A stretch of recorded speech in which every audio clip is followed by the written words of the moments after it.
Chapter 14. Everything is quiet and still. The trees, the pool below me, even my breathing. There's a sudden flash of red feathers as a bird explodes from a tree. It swivels its head in my direction, blinks its beady eyes, then flies away. I laugh and my voice echoes across the valley. Then I stand up on wobbly legs. The tunnel is behind me and the pool is far below me. But I don't want to think about that. I haven't got a clue how I'm going to get off this ledge. No way am I jumping. I fumble in my pocket and pull out the map, thinking it might show me a safe way down. But before I can open it, the ledge starts to tremble. Seconds later, a loud rumble comes from high above the cliff. Fear flashes through me as the rumble gets louder and the map is whipped from my hands by a sudden gust of wind. I look up just as a wave of water bursts over the top of the cliff and crashes down. The on-off waterfall, I think, as the water smacks into me, knocking me off the ledge. How could I have forgotten the on-off waterfall?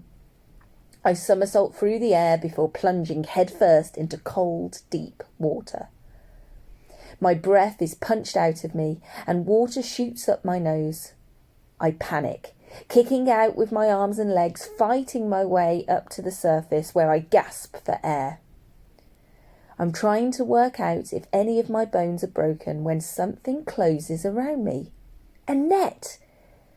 I struggle against the ropes, but they squeeze tight, forcing me into a ball. With a jerk, I'm whipped back into the air so fast I don't even have time to scream. The net bounces a few times before coming to a stop. Now I'm dangling over the pool, with my arms pinned to my sides, and both knees squashed into my chin. Looking up, I see that the net is tied to the thick branch of a tree. With a squeak, it begins to turn, and I try to work out what on earth, or wherever I am, has just happened to me. I know that I crawled through the camp bed, left Grandad's attic, and arrived here. I know my face is stinging from where I smacked into the pool, that my lungs ache from holding my breath, and right now the spinning net is making me travel sick. Could I be in some sort of camp bed-induced coma? Maybe I had a panic attack in the mattress and passed out.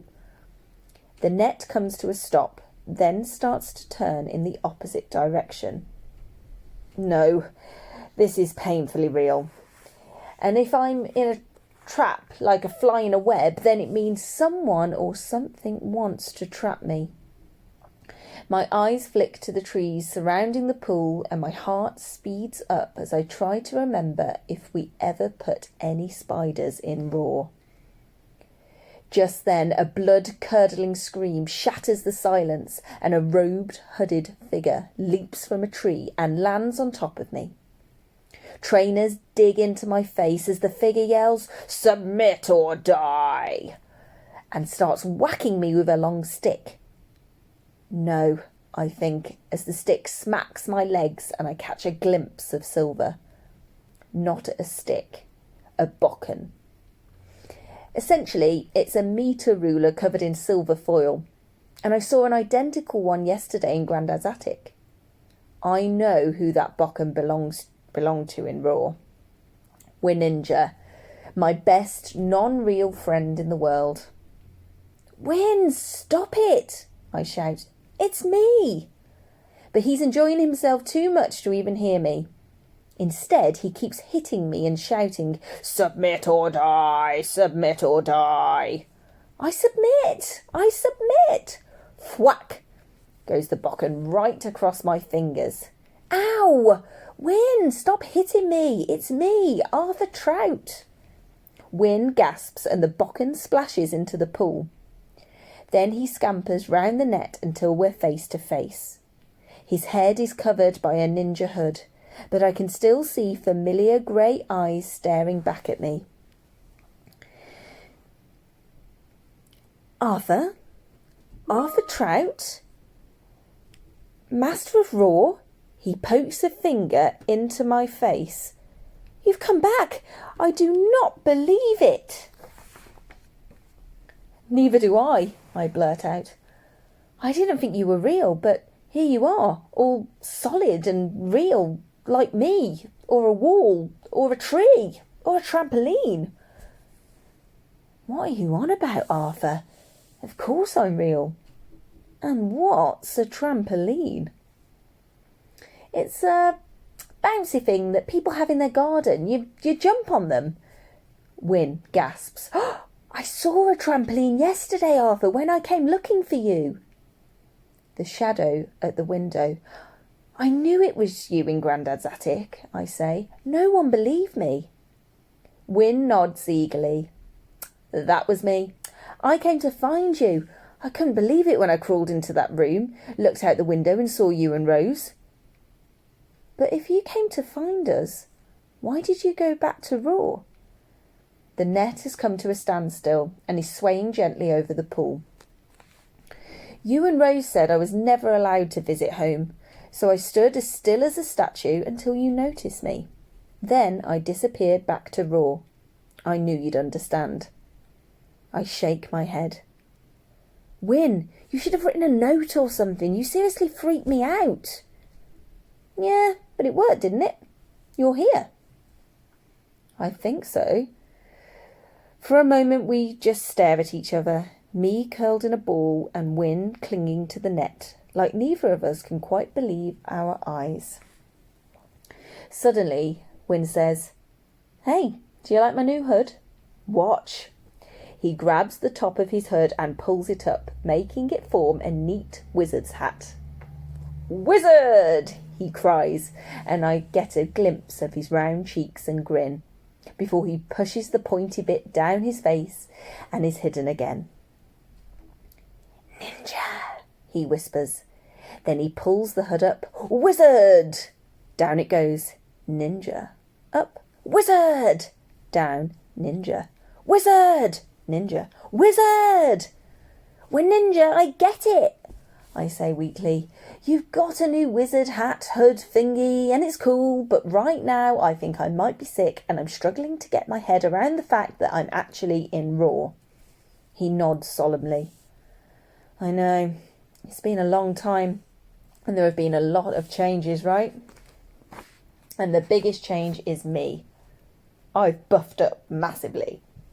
I've been doing 10 press-ups a day and eating loads of apples because I've had to get in shape. You see, since you and Rose stopped visiting us, things have gone a bit dodgy. The net creaks under our combined weight. What do you mean, dodgy? Wynne sucks in his breath. Well, first the unicorns disappeared, and then the Lost Girls abandoned their camp. Then the earth wobbles began and sinkholes started opening up, and a few weeks ago Raw nearly split in two. Oh, and you hardly ever see furries these days. I reckon loads of them have been eaten. Now I'm in Raw, I can easily remember what furies are. They're tiny furry fairies, basically mice with wings, but with human faces. The furries have been eaten? Who want to eat furries?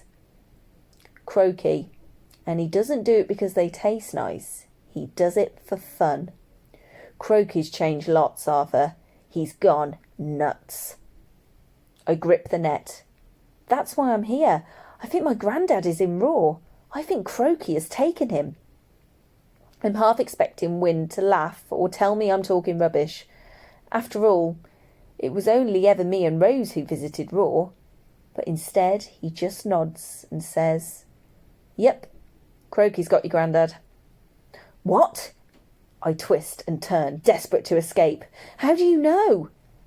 He's been sniffing around the waterfall loads recently and going in and out of the tunnel. Wynne tugs on the ropes of the net. That's why I set this up, to catch him. When I turned up earlier, there were feathers and bits of straw all over the place. It looked like there'd been pretty serious fighting. I think back to the feathers and straw I found in the camp bed, and the sounds I heard last night. If Croaky was in the tunnel, maybe he managed to grab hold of Grandad and drag him into Raw.